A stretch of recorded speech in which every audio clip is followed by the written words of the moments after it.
या वो ये कि वो उन्होंने कन्वर्जन कर ली थी और इसलिए वो घटिया है और उन्हें नीचा दिखाना है।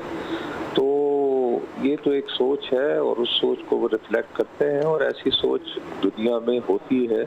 बहुत सारे मुल्कों में इसको फैशिज्म कहा जाता है, ये है। लेकिन फैशिस्ट जो हैं वो इतना अरसा हुकूमत में नहीं रहते और अब ये तो अपनी तीसरी टर्म जो है ये जमात कर रही है, तो नेचुरली इनकी जो है वो और ज़्यादा उनकी सोच जो है ये तीसरी मर्तबा हुकूमत में आकर वो ज़्यादा शिद्दत पसंदी की जानिब जो है वो बोल रहे हैं।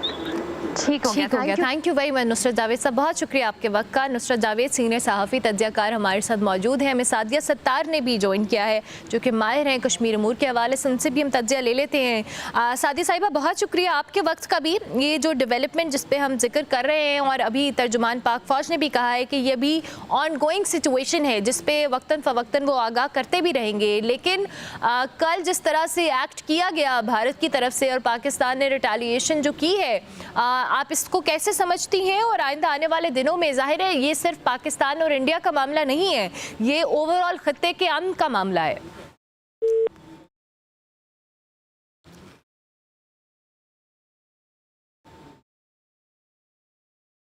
सादिया सत्तार से भी हम रब्ता करने की कोशिश कर रहे हैं। हमज़ा रिफ़त हुसैन भी हमारे साथ मौजूद हैं। हमज़ा, मैं यही सवाल आपसे भी करूंगी।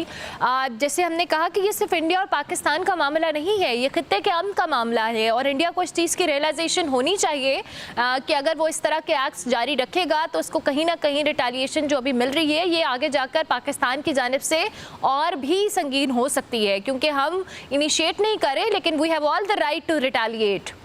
Absolutely, और मैंने जिस तरह पहले भी जिक्र किया, article 51 of the UN charter allows us to attack, क्योंकि किसी भी मुल्क के खिलाफ जब अग्रेशन होता है और जब उनकी गलती नहीं होती, इसमें हमने पहल नहीं की।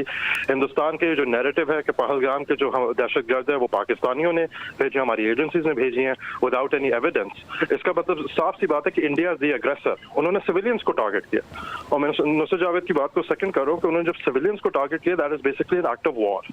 और जब जंग की हालत में आपने अगर जंग का आगाज किया तो दूसरा मुल्क जो है, जो हो सकता है कि आबादी वाइज आपसे छोटा हो या साइज वाइज आपसे छोटा हो, वो उसको रिटेलिएट करने का पूरा हक है। तो आर्टिकल 51 तो हमें इस चीज की इजाजत देती है।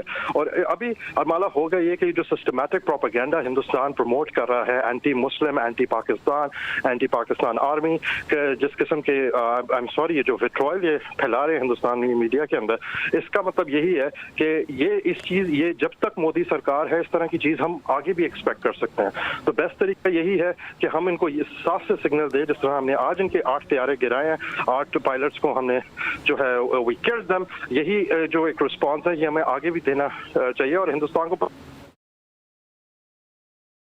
ठीक है हमज़ा, आप हमारे साथ ही मौजूद रहिएगा। पीर मज़हर सईद वज़ीर इत्तलात आज़ाद कश्मीर भी हमें ज्वाइन करें। बहुत शुक्रिया सर आपका भी।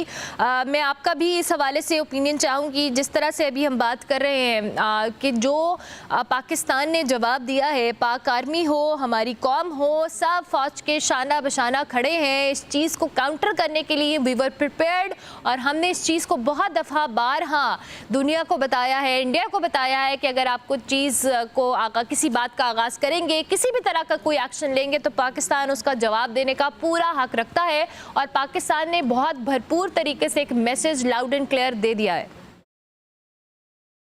बिस्मिल्लाहिर्रहमानिर्रहीम।